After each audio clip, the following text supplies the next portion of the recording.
Going to continue my top 50 games of my collection countdown. This is number 5, Marvel Legendary. Of all the games in my collection, this one is the one I've probably played the most of. And that's probably because of the high replay value, in that it's a modular game where you can swap in and out pieces and parts and make each game different. And I'll get to that in a minute. It is a 2 to 5 player game, probably best with 3 players, 2 or 3. 4 or 5 it gets a little long, takes a little longer to play, and the difficulty does not ramp well. If you got 5 players, the games are very, very tough. But if you have 2 players, sometimes it's too easy. So 3 is kind of the sweet spot. Takes 60 to 90 minutes to play. Difficulty I would say about a 3 out of 5, maybe a high 2. But some of the cards get kind of complicated. Age, I'd say 10 and up can handle this. So it is I mentioned it's a deck building game. I talked about deck building games before. So you're going to have a deck of cards. Everybody starts with the exact same cards.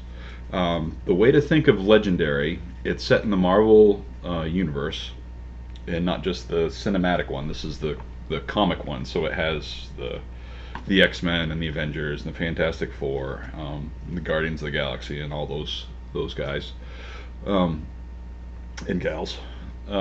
So the way this works is you start with a hand of 12 deck of 12 cards, and you're going to draw 6. And there's 2 types of currency in the game. There's recruit and fight are the 2, or attack are the 2 types of currency that the cards will give. And you start with 8 in your deck. You start with 8 guys that give you 1 recruit, and they're shield agents, and 4 shield troopers that give you 1 fight.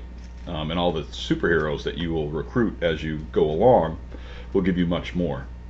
So the way to think of Legendary is, and this puts some people off, is you're not playing one hero. You're not playing Captain America or Iron Man or Thor. You have to think of the game as a comic book, and your turn is a panel or 2 in that, or maybe even a page in that comic book, and you're trying to see what happens at the end of the comic book. Either you beat the mastermind or you don't.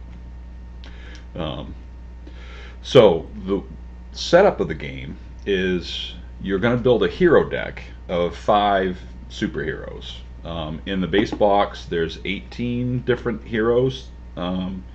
There's most of the Avengers from the first movie. There's quite a few X-Men, Spider-Man, Nick Fury. I'm trying to think. And some of the lesser known X-Men are in there. Some of, like, Daredevil. No, Daredevil's in the first expansion. Anyway, so when you're setting up the game, you will pick 5 heroes. So you can pick the 5 of the Avengers and make the deck, or you could mix and match. You could put Spider-Man in with Wolverine of the X-Men, or Nick Fury, and it makes each game a little bit different because each hero has their own deck of cards.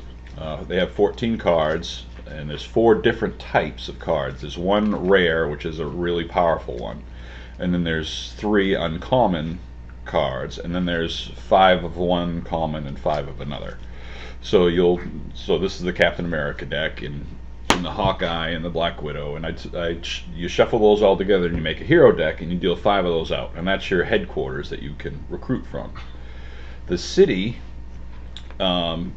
is here, and you're going to create a villain deck based upon the mastermind that you pick. And the base game has 4 masterminds. I think it has Doctor Doom and Loki and Red Skull, and I'm forgetting the 4th, because I've got probably 30 or maybe 35 at this point with all the expansions that I purchased for this. So they all have different stats and different abilities, and they have different villain groups that they lead. And the villain groups come in mini decks of 8, And then there's henchman groups, which are the little weenie guys that aren't that tough, but they fill out the villain deck. So you're going to make a villain deck. You're going to throw in some henchmen. You're going to throw in some villain groups. You're going to throw in some bystanders, which are just innocent people that are going to get captured by the villains and make them more valuable if you defeat. And they might give you a little buff. You're going to throw in a bunch of Master Strike cards, which represent the mastermind attacking the villains directly. And you're going to add in some Scheme Twists cards. And when a Scheme Twist card comes out, it's going to trigger the scheme, which is the overall mission of the game. So one I picked out was Sinister Ambitions. It says there's 6 twists. Add 10 random ambition cards to the villain deck. So in one of the expansions there was a set of cards called Ambitions, which are essentially more powerful Master Strikes, and they let the big mastermind attack the heroes in different ways. So during your turn, you're going to draw 6 cards, and then you're going to recruit your heroes, and you're going to attack villains as you can. So, but before you do that, you're going to flip 1 card over from the villain deck, and it's going to push through the city. It may have an ambush effect, which would trigger once you flip the card over. It may have a fight effect, where it triggers when you fight the villain. It may have an escape effect. If it gets pushed out of the city, then that would come into play. You win the game when you have beaten the mastermind 4 times. You lose the game when... You want to come talk about this, Ruby? No? Okay. You lose the game when the Scheme Twists come out, or there may be some others, but most of the time it's when a certain number of Scheme Twists come out. This one says evil wins when 4 ambition villains escape. So with this scheme, Sinister Ambitions, the ambitions are going to move through the city, and if 4 of them get pushed through the city, then the bad guys win and you guys lose the game. There are shield officers you can recruit, and they only cost 3. Sometimes the value of the heroes, I shouldn't say sometimes, the value of the heroes range from a low of 1 to a high of 9. The rares are usually 7, 8, or 9. The uncommons are 5 or 6, and the commons are usually 3 or 4, sometimes 5, sometimes 1 or 2. But those are rare. Those are not as frequent in the hero decks.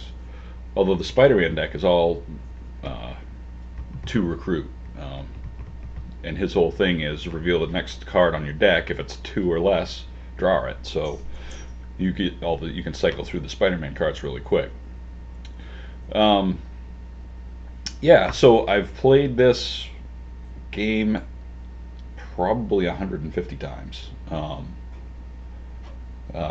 Forcing the family. I think they have fun when they play. and it's very interchangeable. So you can have your favorite hero, and everybody picks their favorite hero, and you make the team and play that way. Yeah, so that's my number 5 in my top 50 countdown, Marvel Legendary. I know it might be a shock to some that it's this low with the amount that I've played it, and I've taught people how to play this. But there's 4 games that I consider better and really enjoy getting to the table. So thanks for watching. Stay tuned for number 4 for the kids.